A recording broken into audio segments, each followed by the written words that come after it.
welcome to Conversations. I'm so glad that you're joining us here today. As always, I'm Tim Stein, Wendy Conquest in Colorado, Dan Drake down in Los Angeles, and Jeannie Vitoni, who joins me in Santa Rosa. We are so glad that you guys are here and joining us today. Hey, I don't know where I heard this, but I was having a conversation with another therapist, and they were talking about narcissism. And they were talking about narcissism and that balance between having a healthy amount of narcissism and having too much narcissism. And what I loved them saying is they said, you know, as therapists, we have to have some narcissism. After all, we think that people coming into our office, sitting and talking with us for an hour is going to change their life. If that's not narcissism, I don't know what is, but there's a healthy level of that narcissism so that we can function and help other people. I'm just curious what your guys' thoughts are on narcissism and finding that balance of being self-confident without becoming, abusive or problematic.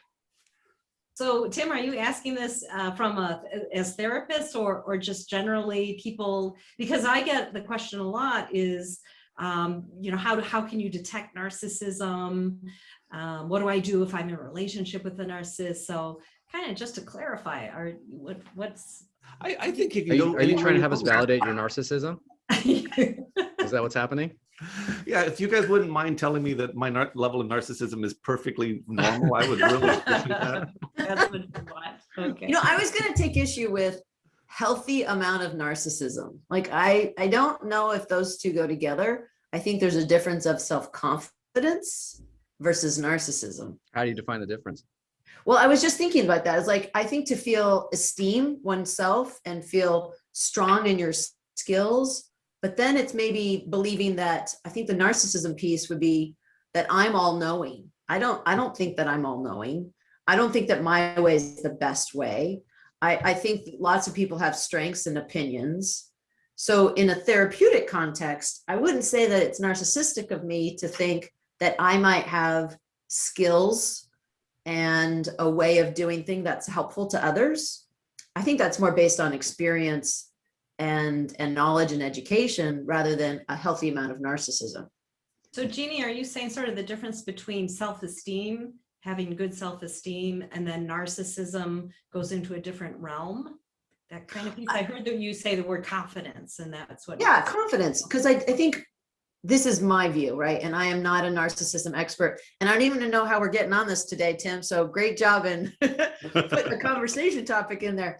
I think narcissism actually comes from feeling low self-confidence and weak self-esteems. So it's the overcompensation for that wounded self.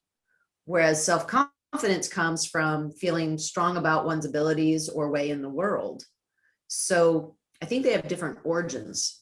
So that's why I'm like, healthy dose of narcissism or just you're being funny and silly. So I guess on a more serious note, I guess when I think about it, I always think about it being on a continuum, of do I feel like I don't really have value, that I don't really have an opinion that's valid to share, that I don't feel like I'm attractive. And so I slide further down on that scale to low narcissism, which might be low self-esteem. Or do I feel like I know everything? I'm not really considering other people. I think I am the cat's meow. You should just listen to me because I'm brilliant. And I know I say that in joking, but there's a difference between that and in reality. And that's more on that high level of narcissism. And there's a sweet spot in the middle where I can function effectively. And I don't know that anybody else agrees with me, but that's how I see it. And, of course, I always think I'm right because I have that healthy amount of narcissism. there we go. Healthy amount. That's to be determined, huh, Tim? What healthy is. So we'll let people decide what that means. Well, we have Debra Kaplan, who's going to be joining us today, who wrote For Love and Money and Battle of the Titans and talks a lot about power, sex, money, perhaps narcissism. Maybe she's got an answer for us Love today. to hear it. All right. Debra, hello. Can I come on? Yes. I had a laugh because I'm listening and I'm thinking, okay, is it narcissistic of me to say, hey, I want to weigh in on this conversation? and I'm editing, I'm chirping, from the peanut gallery out here. But, I think you all hit on it absolutely correctly. It's about self-esteem and the awareness and the ego, the wound to the developing ego. I'm no expert on. I'm as human as all of us here today and listeners, but it is about wounds to the ego, and it can present as an overcompensation and an undercompensation, an over self-worth, valuing someone or oneself more, and then undervaluing oneself. How, I'm just trying, that makes total sense. How does this show up? I'm curious from your experience, Deb, how does this show up in, in relationships then? This I dynamic. think it shows up from the better than, less than dynamic. So in an ideal world, we all come to a relationship and we feel equal and we feel honored to be with the other person and valued and worthy. In a less than presentation, in a very extreme form of that, I apologize for the air that I breathe, the air that I take from the room, because it could be yours.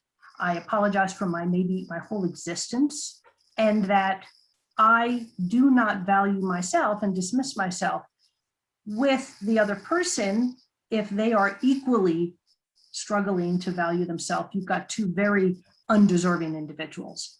But more often than not, the undeserving and the low self-esteem seems to be drawn to the strength and the power of the very confident and hopefully not overly or falsely empowered, and the person who usurps the energy, tells you what you need to hear, because if they weren't there to tell you, you wouldn't know what to do. And so it's the overcompensation of an undervaluing of self. I'm thinking about this over and under, and Deb, being that you do so much work in psychology and with money, I'm thinking, oh, here we go, because this is the overachiever financially, money-wise, or the underachiever money-wise, and how that's connected to self-esteem as well. Yeah, think about what better value can I put on my existence, what I accomplish, how much money I have, what I want to show the world. What better external source of esteem can in our society? I can't speak for any other society. There may be different values and different cultural norms, but for us in this society, and we sanction work, right? Hard work, don't take vacations, work 24/7. You have your phone, skin to skin contact on a phone at all times. All of this is just an extension of how do I value and be seen as valuable. Okay, so here's another question, and I'm putting this to the whole group here. I've noticed for me during COVID, the blurring of recreational and work, because I work from home so much more often. And I'm not saying that this is connected to money, but this blurring of boundaries. And I could see that lots of people blurring with work, and then that does impact money and such. But are you guys seeing that kind of blur too? Or are you guys better at keeping boundaries about workload? Or are you all working too much and therefore you're an example of what you don't want to talk about? Wait a second, that's too personal, Deb. What were you gonna say, Dan? Go ahead, Tim. Go ahead. I was going to say, Deb, I don't know if you remember this. I'm so glad you're here, because we went through Mod 1 and CSAT training together. And then I took a break to finish up some other work. And I came back. When I came back, you were teaching Mod 3. How long of a break did you take? Like a year. I went and I was doing the post-induction therapy work with Pia Melody. And so I finished up that whole thing. And then I came back into the CSAT training. Yeah, and you did it in Tucson. I did it in Tucson. We went out and had gelato and all kinds of good stuff. But what I remember is we were going over the trauma assessments, and we were all looking, because we'd all taken them, and we were looking at our answers, and you're explaining and going through all these categories. And we get down to the bottom one, which is traumatic hyperactivity. Orbital hyperactivity. That one. And at the time in my practice, I was starting to do trauma workshops. I was starting to do more groups, and I was like advertising and putting a bunch of emails out. I think I just started doing my thought for the week stuff that I was doing at the time. So there's all this stuff that's going out. And we get down to that traumatic orbital activity. Orbital hyperactivity. Yeah, that one. Say that 5 times fast. No. And we get there, and I raise my hand, and you're talking, and I'm like, okay, Deb, why is this one showing up high for me? I don't get it. I'm not hyperactive. I don't have ADHD. Jeannie's laughing right now. And you looked at me, and thank God we had this relationship, and it was so very comfortable. But you looked at me and you said, Tim, I get your emails. I see all the stuff that you're doing. How many irons do you have in the fire at any one time that you're working on? Of course you showed up on this one because you're constantly busy. That's what you're doing right now. That is, I actually don't remember saying that, but I vaguely remember all the things you're doing. Uh-huh. And so, when I think about that, I go back to what Jeannie was talking about, sort of like that blurring of boundaries. Yeah, I don't know that I'm noticing it right now myself, but I guess I've worked hard to have boundaries because apparently I'm not as contained as I like to think I am. So for our audience, I just want to clarify, we're using a lot of jargon that's familiar to the five of us, but the word CSAT stands for Certified Sex Addiction Therapist. And so we all have that certification. And so as CSATs, as the abbreviation goes, we have access to different types of assessments to assess for trauma, which we all believe is the root of sex addiction, porn addiction. And we have assessments that say whether someone identifies as a sex addict or not. We also have an assessment specifically for trauma, and there's these different ways that trauma manifests.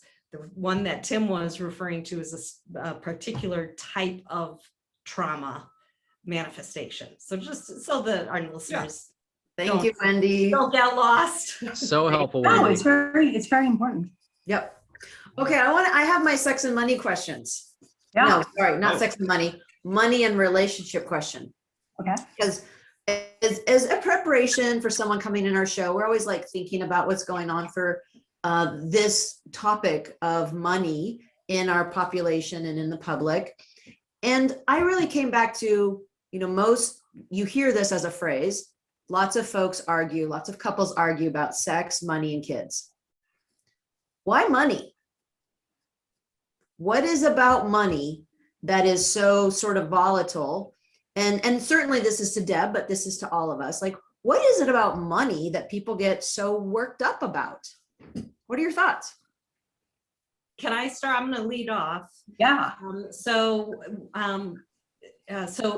my clients will ask me this too. Why are we arguing about money? Why is it such a big deal?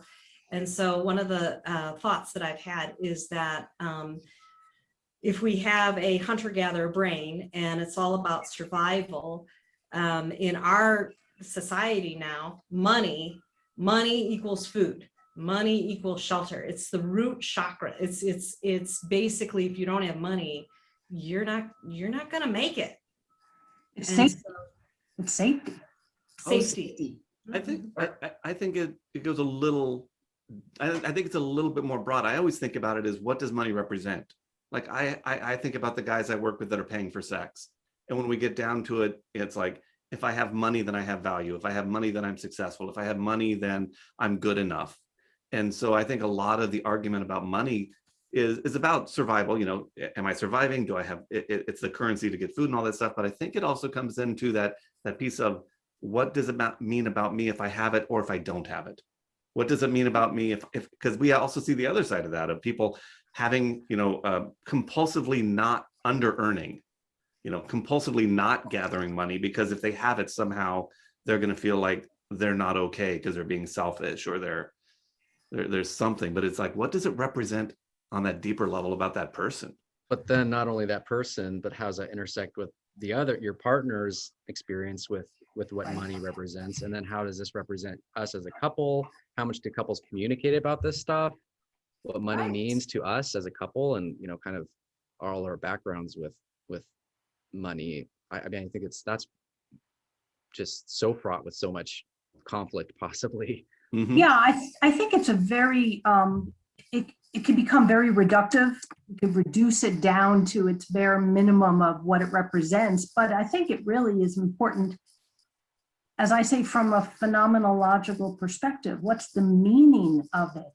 What's the meaning, the essence for somebody?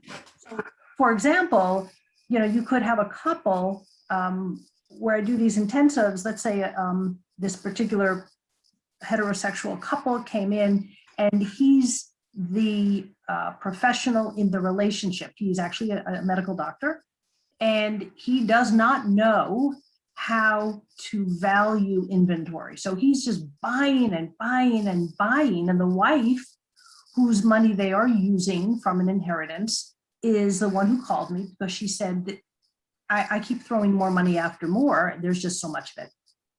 And when, in the end of the day, when it came down to it, I'm going to give you the punchline, but I think it's going to help us understand that for him, he could not fail.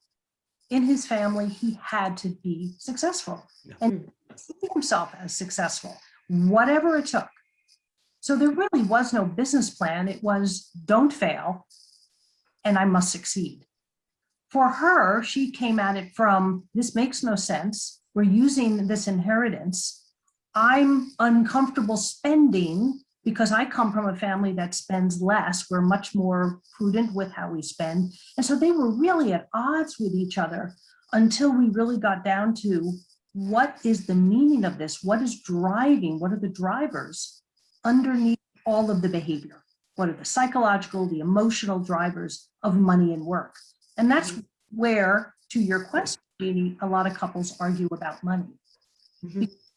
And I just one thing, I want to make sure that the listeners and viewers, if they're watching, this is not about lack of resources or inability to meet necessary standards of living. So that aside, I want to be very careful that I make that delineation, because people argue about money when they don't have it and they cannot sustain their life. Mm-hmm. Mm-hmm. It's not what we're referencing. That's not what we're referencing.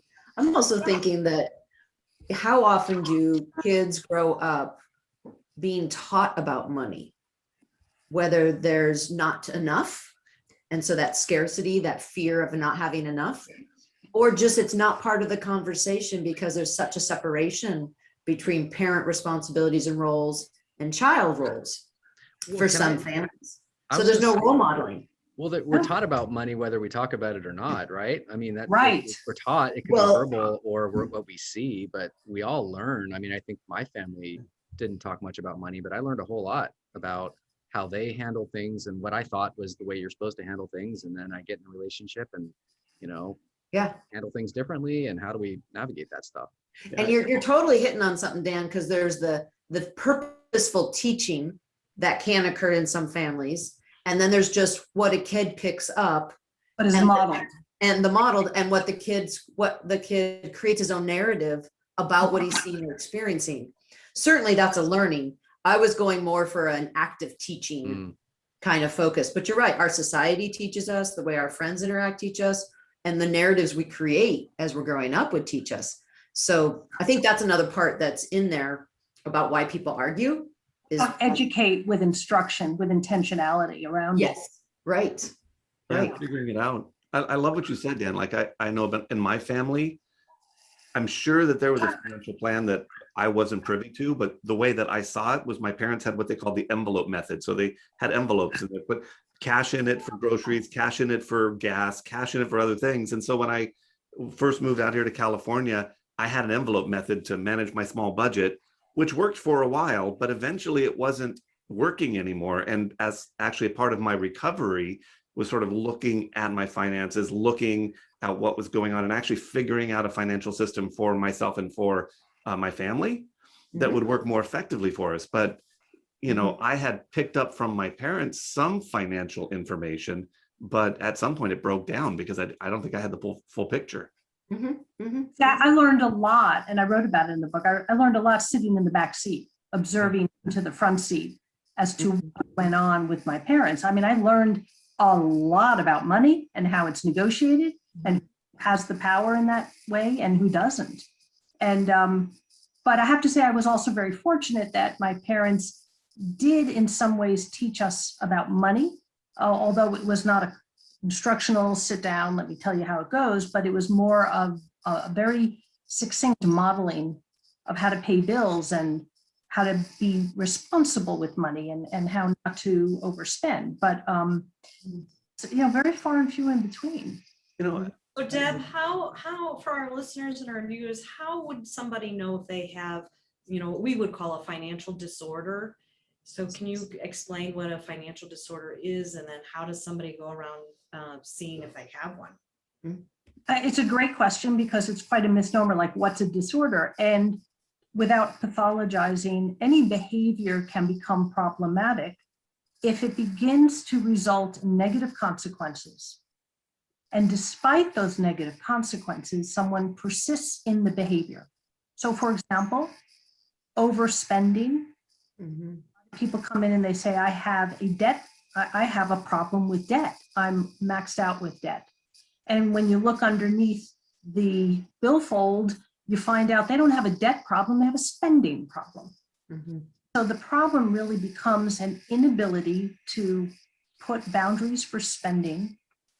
Whatever drives that remains to be seen, but the disorder is more about the dysfunction or the compulsion or the ultimate addictive behavior around, in this case, spending or debting or work.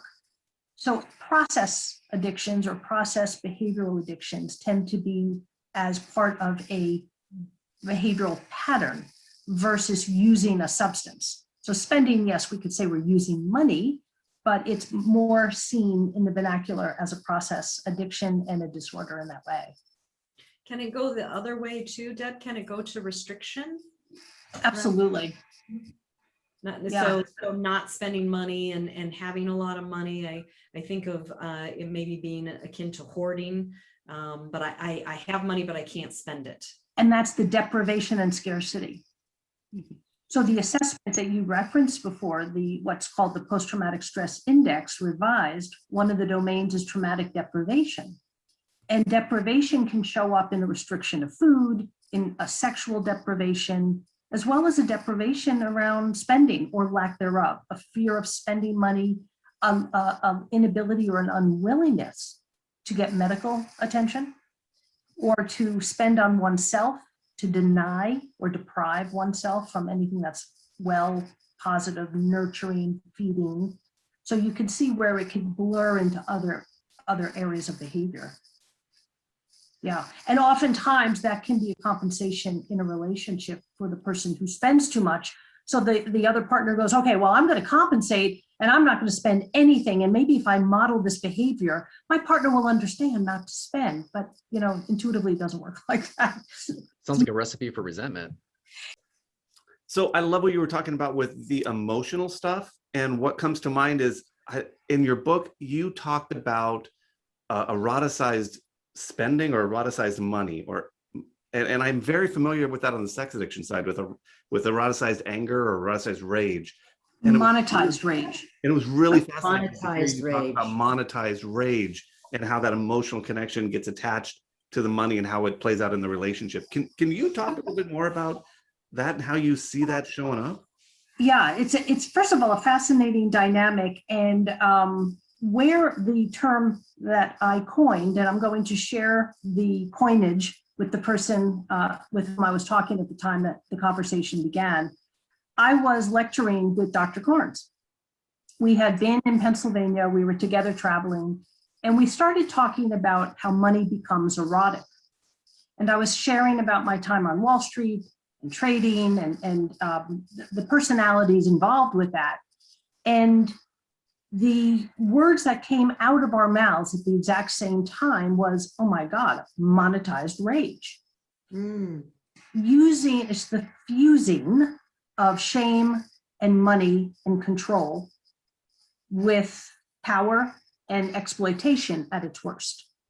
So if you think of sexual behavior that's exploitive or controlling, well, the behavior is using money to control or to exploit another person or people, and in the form of either money or work.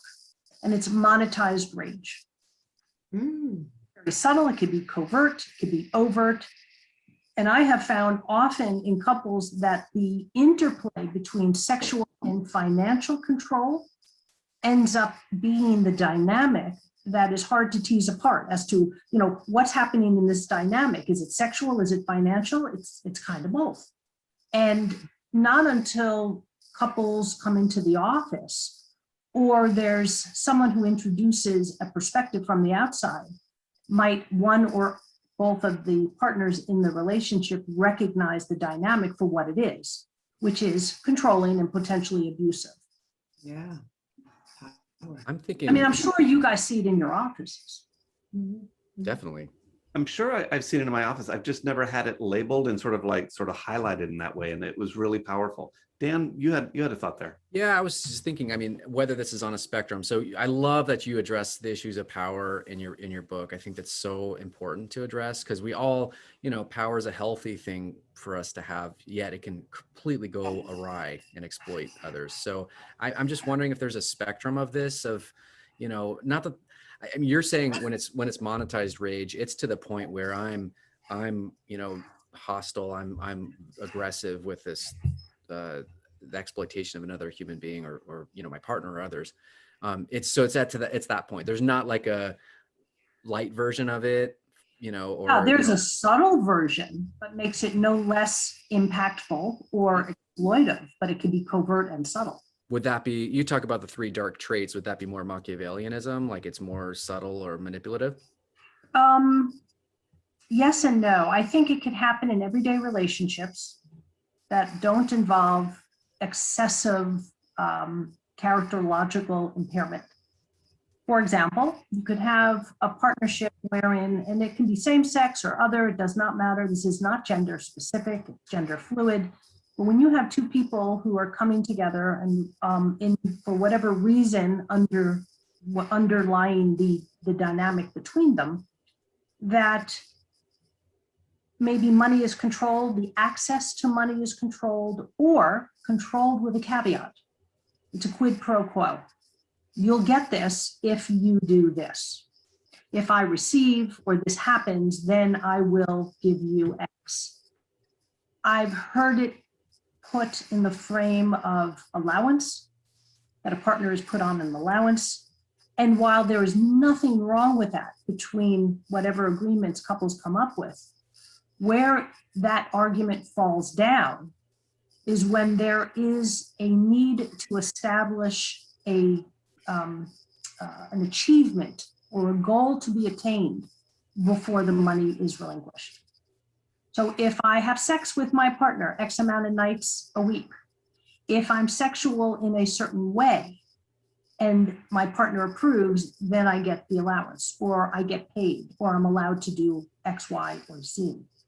So the argument falls down pretty quickly if you look under the covers, pun intended, as to what else is driving the agreement. Deb, is it conscious or unconscious? Can it be either? I think it's both. You think it's both conscious and unconscious? I think it's unconscionable if it's conscious, because now we're truly exploiting a vulnerable partner. Where shame does not get acknowledged, both within an individual or in the relationship, shame can be wielded in such and projected in such contorted ways. So sexual shame is projected onto a partner or within a relationship, but so can this dynamic and control and exploitation with money. If I don't recognize that I'm shameful, but I shame others, or I use money or sex to do the shaming or the contempt or the dismissing, if I'm not aware of it, then I don't know what I don't know. If I don't want to be aware of it, now that is different between willing or unwanted. And that's what we as therapists have to really work on and help enlighten clients to the degree they're able, willing, and can see it.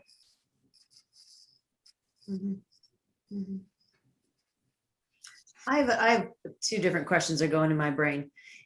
Deb, in your clients that come in or are talking to you on the phone, what are some patterns? What are some themes that couples struggle with? Yeah. Because again, this podcast or audio video podcast is for masses. It's not just addiction focused. And so I'm just curious, like, what are some themes of issues that folks come in with? Yeah, one of the themes, and it was a story that I wrote about in the book, that the theme is we're arguing about mundane things. We're not communicating well as a couple. And so they come in and I really want to know, so what do you guys argue about? In fact, go ahead and have an argument. I really don't mind. I mean, I don't want them paying for their time to just argue what they do freely and all day long outside of the office. But the fact is, if I can't be a fly on the wall, so I want to hear their argument. And all I have to do is ask, so what do you argue about? And they start arguing that they're not arguing about the same thing. And so it's a great prompt because it gets them rolling rather quickly. And the arguments are often about a misperception or a perceived slight of what I thought versus what the other says I thought. And if they end up arguing about work, time spent in attention or lack of attention to the relationship, when we scratch a little bit deeper, or I call pulling on threads, the sweater starts to unravel and we're coming down to resentments around work. How much time is put in? Or you don't give the equal amount of effort to the effort that partner A is giving and partner B is resentful, whichever way it goes, it doesn't matter. It takes is a little bit of the lack of communication and the lack of really being able to say, I'm unhappy or I'm angry or I'm concerned that I'm putting in too much and what we agreed to as a couple is not taking place. So there are the agreements that people make, and then they have silent arrangements that they make amongst themselves. I'll agree to have children. And so what I'm thinking right here then for listeners is one of the things y'all can do at home is, again, what we all would encourage is increase the communication. What's the invisible agreements that we have and what are the visible? And are we meeting those agreements or not? And what are the expectations about those agreements? I mean, that kind of a focused conversation about anything, money included, could really be helpful for relationships. Can I ask one question? I'm just curious from you all. I completely agree, Jeannie, but we just talked about monetized rage and when it gets, abusive. So I'm curious if someone's in that situation. I'm all for healthy communication, right, under normal circumstances. But I'm thinking of a situation where, if I'm in an abusive situation and I bring up these issues, I'm trying to communicate clearly with my partner who's, I'm realizing now is exploiting me financially. Now do I open myself up for further abuse? I'm curious how might that differ in a situation of exploitation or abuse? Can I add to that, Dan? Please. Maybe not that the partner's even been aware it's exploitation, but aware that there's an inequity going on here. Something's not right. It's NQR, not quite right. And they may not have the awareness because they're in that vacuum. They're in that echo chamber. They may not have the awareness that it's exploitive, but they're starting to feel resentful and or potentially just angry that their needs are not getting met or they're not being even validated. And that's where it takes our role as a therapist. Yeah. What I see a lot is that the basic information around finances is not shared. And there's a discrepancy where one person will say, no, I had the whole spreadsheet out and I showed him exactly what was going on, but he didn't want to look at it. He didn't want to see it. And the other person says, you never showed me that. I didn't see that. And then there's an argument about what was shared or what wasn't shared. So a lot of times I feel like this is out of my realm to have them come in with spreadsheets and, okay, what are we doing with the real material pieces of this? So where do we go with that? I've said maybe you can see a financial person, a financial advisor, coordinator, and a lot of times it just stops there. There's not the follow through on these basics. I was just going to say that, like, with these kind of themes that come up in couples therapy, it goes like one of two ways. Sometimes it's teasing out, is one of the people in the couple, consciously on some level manipulating information because they don't want to look bad or they don't want to be held accountable for what's going on. Or maybe they're both. Or they feel ashamed. Or they feel ashamed about what they've done and they're trying to cover it up. Or are they just stuck in a pattern? I talk about this as, the Rubik's Cube issue. I'm only seeing my side of the Rubik's Cube, and I'm assuming that my side is reality. And I'm not seeing the colors on the other side, but my partner is. And so is this an issue of somebody's consciously manipulating it so that they can cover something up? Or is it an issue of, I'm just only seeing it from my side and I haven't opened up to, there's a bigger picture here and I'm missing half of it? Yeah, can I address yours and Wendy's question? Because I can do it in the same time because I I don't can know, can you? related. For one. I can. You What's do it the 2 notes or less, Deb. What do we get? How much are you paying us? Where's the exchange? So to your point, Tim, that is where we as therapists lend the, we're not an executioner, but we are, to the degree that we can be objective. We come at the perspective from a place that outside the bubble. Mhm. And just lending a reflection or mirroring back what we hear introduces a new perspective into the relationship, into the dynamic, which may be enough to shift the energy, or at the least increase insight of one or other of the partners. When there now is an issue, because they brought something into the office, and if we begin to see something feels exploitive and a little bit controlling, we have to tread lightly. I tread lightly, and I'm sure we all do, as to not introduce new harm into the union, but to make sure that safety is secured for everybody, but that if there is a need to intervene, that we do so delicately. To your point, Wendy, do we tell people, bring your spreadsheets and bring your receipts and let's see what your checks and balances look like? No, unless we're financial experts. Financial therapy speaks to that issue. In financial therapy, if one is a financial therapist, and I would consider myself to be one, but I also know the limits of what that means, and I know the extent to which it doesn't.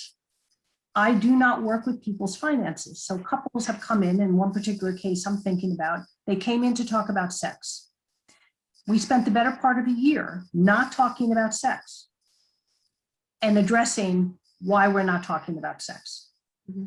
So one day they came in, they were very angry. They had just had an argument in the ride over, and he was preoccupied, and the husband said to the other husband said, he's just arguing about, and he's upset about having to take money out of the investments to pay bills. And I start hearing something and I got intrigued and I said, can you say that again?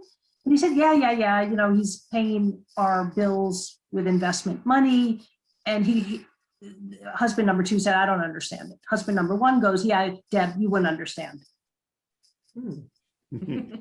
Which was such a beautiful invitation because he did. You don't back down from that, huh? And then Deb said. And then I said, well, try me, because he did not know that I have a history on Wall Street or that I am a commodity trader or that I spent many years in finance. So he started to explain to me what was a very unhealthy, dysfunctional, and almost downright dangerous way to address finance. And because I recognized that he didn't see this or didn't want to see it, I had to tread very carefully not to inflict any kind of shame on that situation. But it became clear that he wasn't using or applying any healthy approach to finances. Mm-hmm. I did say that, and he goes, can you look at my finances? No, I will not look at your finances. That's the risk of impropriety. It's poor boundaries. Ethically, I would never do that. It's 2 hats, dual relationship.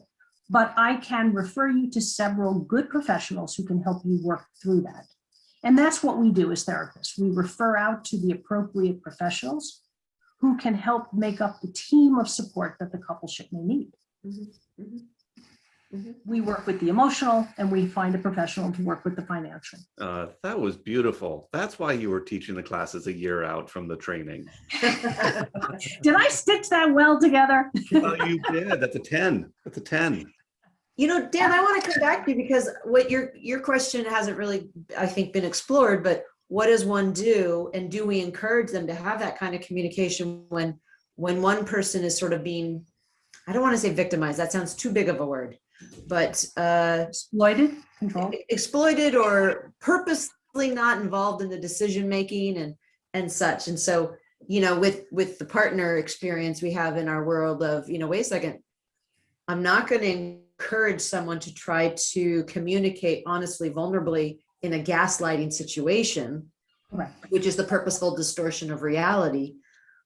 The question of the day is, does the other person know that they're distorting reality? So that's the part of, you know, is there awareness that they've got power and control and they're using it and wielding it? Or is it just happening when we look at that dynamic and they don't see it because they're in it? So for me, one of the situations was, yeah, bring it up, see how it goes and test kind of, can we have a conversation that feels comfortable enough for us each? So are And you if not, talking to the then where couple? you go. Are you talking to the couple or are you talking to one of the partners of the coupleship? Well, I think in the neither, it's more about the topic of. Oh, got it. Okay. So I would I think say, it's contextual. yeah, if there's safety and then, you know, do it your best. And if it's conflictual and someone doesn't feel safe, emotionally safe, I'm not talking, or physically safe, but I'm talking emotionally safe, then that's the referral to couples therapy. Right. It made me think, yeah, because Story.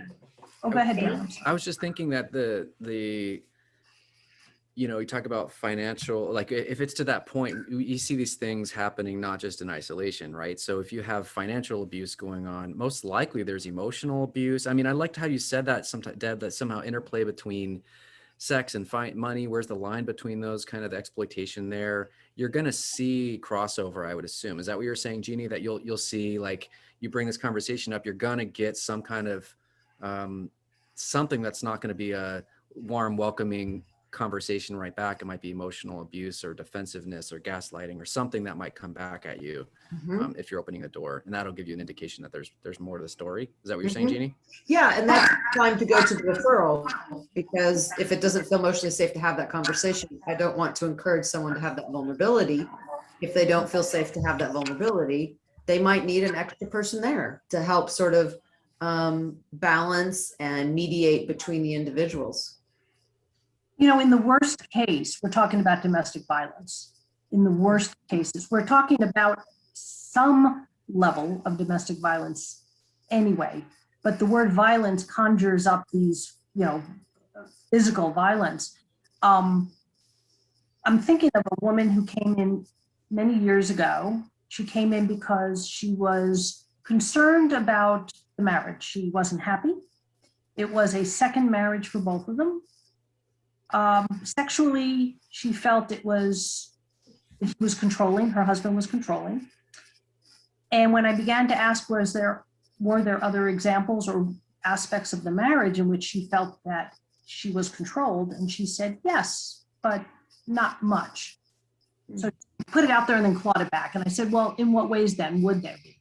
And she started to really, I don't think she was aware of to what detriment she was telling me, but that he controlled the money. She had no say in any of it.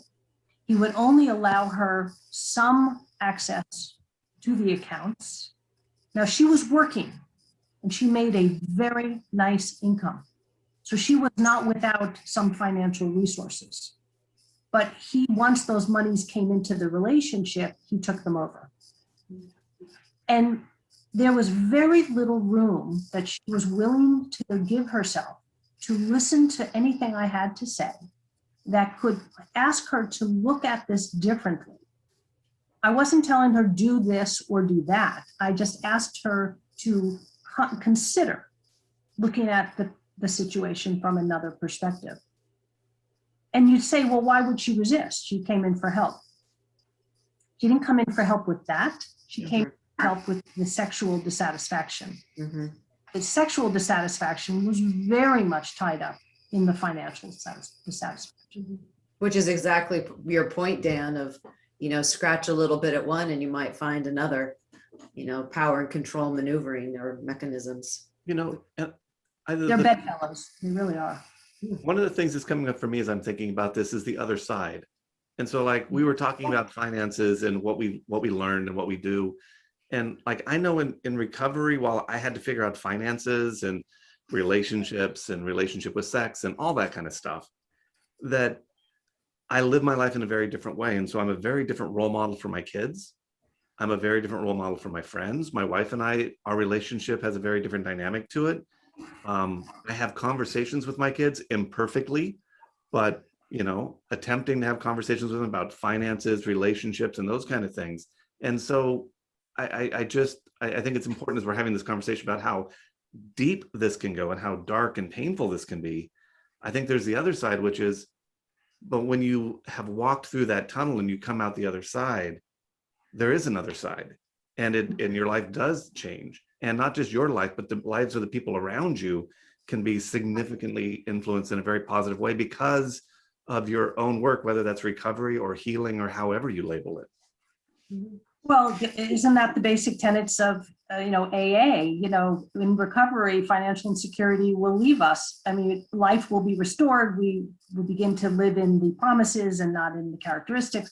I mean, all aspects of life start looking better, but jumping that divide, like for any one of us, I'm in recovery 21 years for sex and love addiction. Making and jumping that divide early on was, you'd have to claw addiction out of my hands because I was not letting go willingly. Mm-hmm. I wanted to put sort of as for closing today, on that other side, Tim, I like what you said, it's more of a strength perspective also, is what are some things that people can do to feel more confident with money or to lessen the discussions and the arguments about money? Because how can we also leave our listeners with, here are some good things to try and to practice? So I kind of wondered, everybody can throw a couple in there, but as we're closing today, to start offering some ideas to help people. I'm gonna let you go first, Deb. Okay, I'll start. If there's a void, I'll fill it. The first thing I encourage all clients is to be curious. Ask questions, not of just one person. Go and ask questions of professionals. Ask the questions and ask the questions that say to them, what questions should I be asking? What should I be asking that I don't know? Seek out and work in consultation. That means just because a person or an individual or a couple don't know what they want to know, that doesn't mean they have to do it on their own. Ask for help. Mm-hmm. Be curious and ask for help. Seek consultation from professionals who do know. If I go to the next person who knows as little as I do and I'm asking them for professional advice or guidance, I'm not going to get very far. So I seek out those who know more than I do, who have more experience and time than I do. Mm-hmm. I also don't take no for an answer. So I encourage individuals and clients to say, if someone says no, the boundary is why not? And if no means no, great. Find the information elsewhere. But there is no gatekeeper to the information. And if someone does portray themselves as being a gatekeeper, we need a new gate and we need a new keeper. Mm-hmm. Thank you. Thank you. Mm-hmm. That would be my 2 cents. I'm thinking, for my idea was have the conversation about how do you spend money? How do you value or create value about what you spend money on? What was money like growing up? So when couples are coming together, share your growing up story through a financial lens. So they're learning about how the other person grew up, as well as examining themselves of how they grew up. They might choose different ways, but I just think it's a good sharing of information of historically. Anyone else? Yeah, I'm going to dovetail on that, Jeannie. I was thinking of people sharing their some of the mottos around money. So for example, in my family, I heard my dad say a lot, money doesn't grow on trees. And as a little girl, I didn't quite understand what that meant. But as an older child and an adolescent, I'm like, oh, I see what he's saying. And incidents that happened around money. My mother had a gift store and she lost the receipts one day. She didn't know where the money was. And it was a major event in our household. In the grand scheme of things, it wasn't that big a deal. It was one day, but to my family, that was a huge deal. When I took a look at this going back in time, my grandparents were immigrants and my parents were children of the Depression. And so that had a significant impact in the way they thought and believed about money, which then trickled down to me, which I had to take a very close look at. Mhm. So I would encourage people to look at the intergenerational patterns. Mhm. Absolutely. Mhm. Would say, those are all great things. I would say the couples that I see in my office, and I'm not a financial therapist, but there's so often issues that couples come up with around not listening to each other, and so oftentimes when we're heard, things get better. So usually we don't argue about the thing that we're arguing about.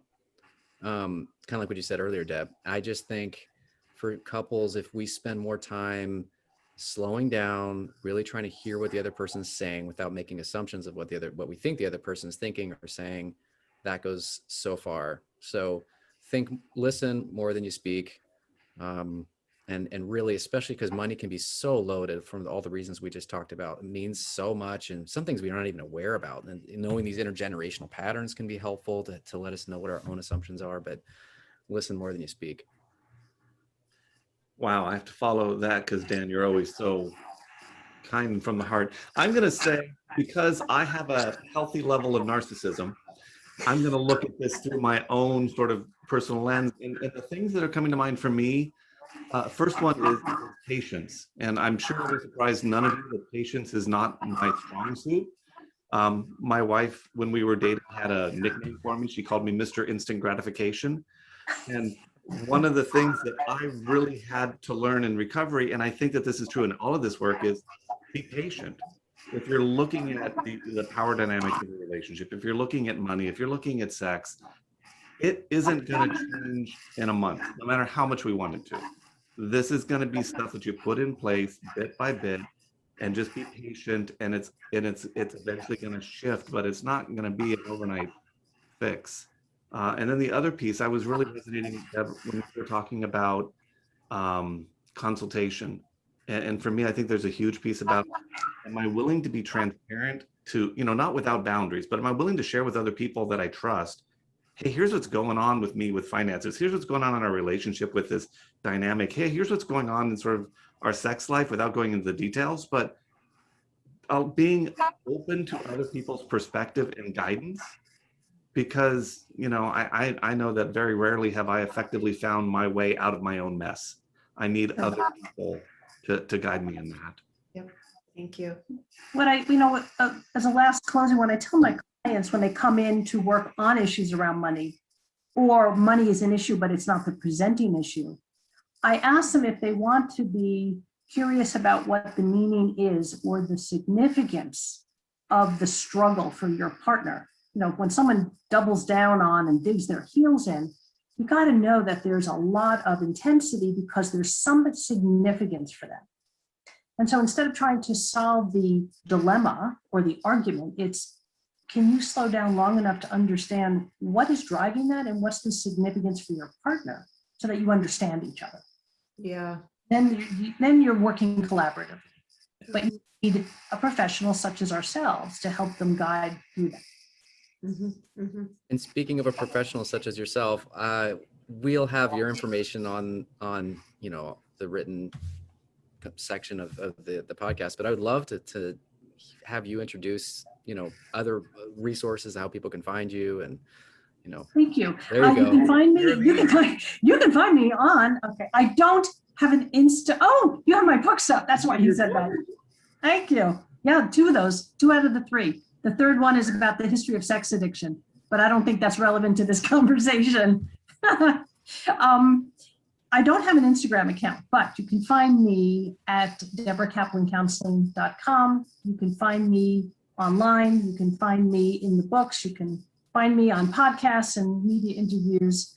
And if you invite me back and you'll have me, we can talk about this for another hour. That'd be fun. Thanks for coming, Deb. I Thanks, Deb. I just want to say, Deb, it is so great to have you.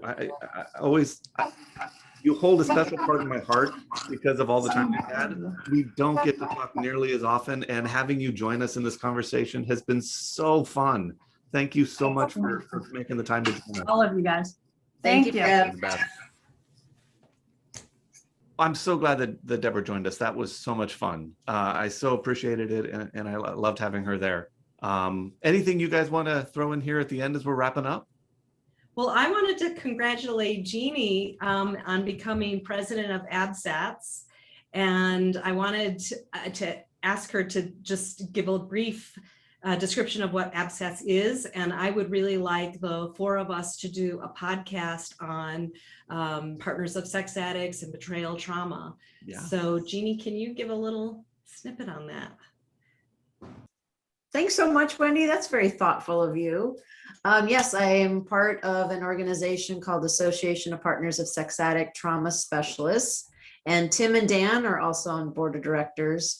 But this is an organization that is dedicated to the training of professionals, coaches, or clinicians to work with betrayal trauma.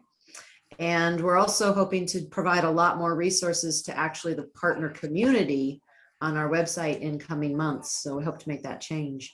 If you're interested, we would love to do a podcast. That sounds great. Thanks. Oh, we'll definitely have to do that. So thank all of you for listening to us and joining the conversation today. Please be sure to rate us on Spotify, iTunes, YouTube, wherever you're getting this content. And we look forward to seeing you at our next conversation. Bye, everybody. All right, thanks. Thanks.